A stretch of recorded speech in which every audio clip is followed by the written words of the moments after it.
Thank you very much for the opportunity. In my opening remarks this morning, I laid out Ghana's rice reality and seized the opportunity to announce two foundational measures. I spoke about our satellite-based spatial mapping of 100,000 hectares of rice farmland. And I also spoke about our producer-importer quota policy. I do not want to revisit them. But now I want to speak to the deeper policy architecture that surrounds them. In fact, I'm talking about the critical reforms without which no single announcement can be sufficient to crowd in sustained private investment. The first policy I will talk about is getting the incentives right without distorting the market. Our quota policy is deliberately not a tariff hike. It is not an import ban. It is a market linkage mechanism which must be complemented by a predictable producer pricing framework that will give investors, whether millers, aggregators, or anchor farmers, that confidence to know how much they will pay for paddy and the margin they can expect. The reality is that Ghana is now moving from broad-based subsidies to targeted credit agreements, targeted credit arrangements anchored on offtake agreements. Our goal is that at least 35% of our rice farmers should work under such agreements by 2028.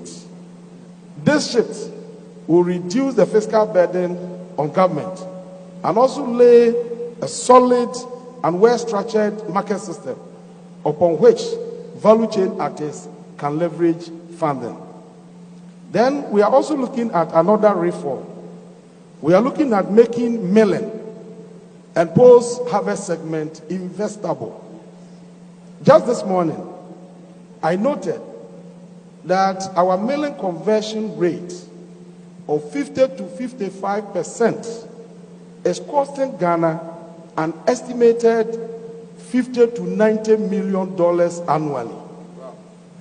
The constraint is not only technology, it is also attributable to fragmentation in supply.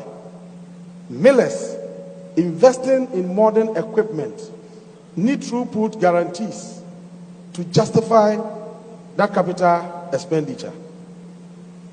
The policy tax is to link our production clusters to the licensed millers through contract frameworks and to provide, very important, to provide time-limited capital grants, or we can call it equipment leasing schemes, to accelerate the retirement of obsolete milling equipment. We are in dialogue with development financing institutions on dedicating rice processing modernization facility that will blend grant and concessional lending to the rest the investment. Then we are also looking at another critical reform, perhaps which is the most underappreciated, rural infrastructure as an investment prerequisite. Investors will not move at scale to production areas where it is difficult to move produce to markets.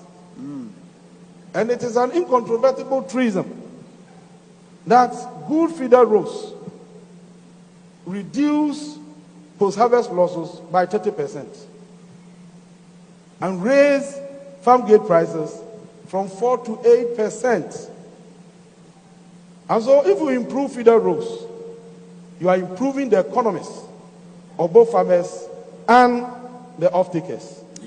It is against this background that under our Feed Ghana program, we are targeting the rehabilitation of roads linking our production clusters to the market to allow for easy transportation of food to the market so that our farmers can earn something significant from their toil. Fantastic.